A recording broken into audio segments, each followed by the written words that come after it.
আসসালামু আলাইকুম। এক বোনের অভিযোগ, কেন আমার দোয়া কবুল হয় না। কিন্তু সেই বোনটি জানতই না, মনের অজান্তেই সে মারাত্মক ভুল করত। একই ভুল তুমিও করছো না তো? ভিডিওটি খুবই গুরুত্বপূর্ণ, তাই ভিডিওটি শেষ পর্যন্ত দেখতে থাকো। এক বোনের অভিযোগ ছিল, কেন আমার কোনো দোয়া কবুল হয় না। প্রচণ্ড অস্থিরতায় ভুগতেন সবসময়। কোনো সাইকোলজিস্ট দেখিয়েও তার কোনো উপকার হতো না।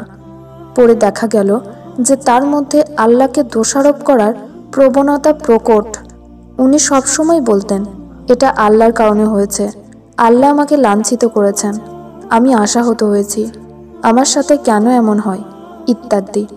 এই অবস্থা দেখে একজন তাকে একবার জিজ্ঞেস করেছিল, তুমি কি একই সাথে পেডেল ঘোরানো ও কড়া ব্রেক কষে একটি সাইকেলকে সামনে নিয়ে যেতে পারবে? পারবে না। তাহলে তুমি কি করে আল্লাহর প্রতি বিরূপ মনোভাব রেখে তার রহমতের আশা করছো আর ভাবছো যে তোমার দোয়া কবুল হবে? আল্লাহ সুবহানাহু ওয়া তাআলা কি হাদিসে কুদসিতে বলেননি, আমি তার নিকট তেমন যেমনটি আমার বান্দা আমার সম্পর্কে ধারণা রাখে? নবী সাল্লাল্লাহু আলাইহি ওয়াসাল্লাম কি বলে যাননি, তোমাদের কারো দোয়া ততক্ষণ পর্যন্ত কবুল হয় যতক্ষণ না সে তাড়াহুড়ো করে বলে যে আমি দোয়া করেছি কিন্তু আমার দোয়া কবুল হয়নি।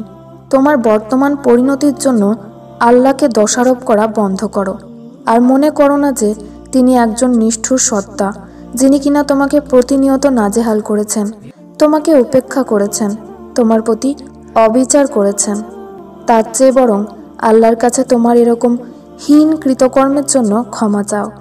আগে নিজের কর্মগুলো নিয়ে চিন্তা ভাবনা করো। আর একটা জিনিসের প্রতি তোমার খেয়াল রাখা দরকার, আমাদের মেনে নিতে হবে আর বিশ্বাস রাখতে হবে যে আমার জন্য মহান আল্লাহ সঠিক সময় নির্ধারণ করে রেখেছেন। তার হুকুম সেই কাঙ্ক্ষিত সময়ের আগেও আসবে না, পরেও আসবে না। মহান আল্লাহ কোনো কিছু দিয়েও যেমন বান্দার হাকিকত পরীক্ষা করেন, আবার না দিয়েও পরীক্ষা করেন। মহান আল্লাহ তার বান্দাকে এমনভাবে সাহায্য করেন যে বান্দা তা কল্পনাতেও ভাবেনি। অনেক লম্বা ঘটনা, এর মধ্যে অনেক দিন পার হয়ে গেছে। সেই বোন মেসেজ পাঠিয়েছে যে সে একটা চাকরি পেয়েছে। এই চাকরিটার জন্য সে মরিয়া হয়ে উঠেছিল।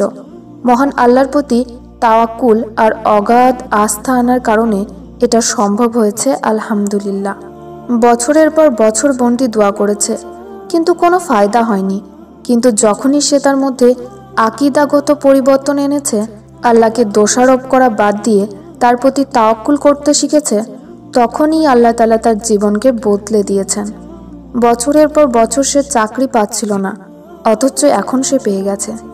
শুধু একবার ভাবুন ভাই ও বোনেরা, যদি দেখেন আপনার দোয়া আল্লাহ কবুল করছেন না, তাতে ভেঙে পড়বেন না।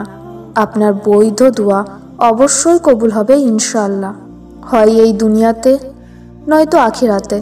কিন্তু আপনি যদি বিরক্তি প্রকাশ করেন বা মনে এই ধারণা রাখেন যে কখন আমার দোয়া কবুল হবে, তাহলে নিজেকে প্রবোধ দিন এই বলে যে আমার দোয়ার ফল আমাকে দিয়ে দেওয়া হবে। আমার দোয়া করার প্রয়োজন ছিল, আমি তা করেছি, আর এখন আল্লাহর উপরে তাওয়াক্কুল করছি, আশা করছি তিনি বাকিটুকু করে দিবেন।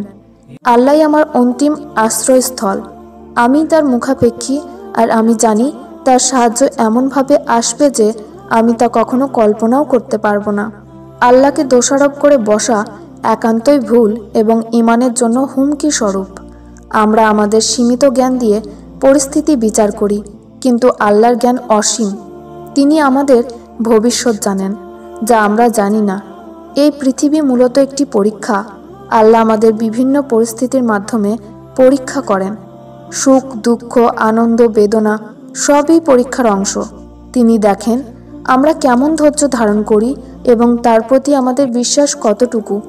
হাদিসে রাসূলুল্লাহ সাল্লাল্লাহু আলাইহি ওয়াসাল্লাম বলেছেন, মুমিনের অবস্থাও কত আশ্চর্য, তার সব কিছুতেই কল্যাণ থাকে। সুখ পেলে সে কৃতজ্ঞ হয়, আর দুঃখ পেলে ধৈর্য ধরে। কষ্টের পেছনে রহমত লুকিয়ে থাকে। অনেক সময় আমাদের জীবনে ঘটা ঘটনাগুলো আমরা তাৎক্ষণিকভাবে বুঝতে পারি না, তবে পরে আমরা উপলব্ধি করি সেই কষ্টই ছিল ভবিষ্যতের জন্য রহমত।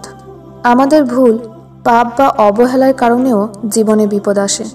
আল্লাহ আমাদের এর মাধ্যমে সতর্ক করতে চান যেন আমরা সঠিক পথে ফিরে আসি। কোরআনে বলা হয়েছে, মানুষের কৃতকর্মের ফলেই জমিনে ও সমুদ্রে বিপর্যয় ছড়িয়ে পড়ে। আল্লাহর প্রতি অটল আস্থা রাখুন।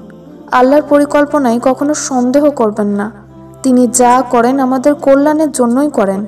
কোরআনে বলা হয়েছে, আল্লাহ কোনো ব্যক্তির ওপর তার সাধ্যের অতিরিক্ত ভার আরোপ করেন না। মহান আল্লাহ আমাদেরকে তাকে সঠিকভাবে চিনতে পারার তৌফিক দান করুক। আমিন।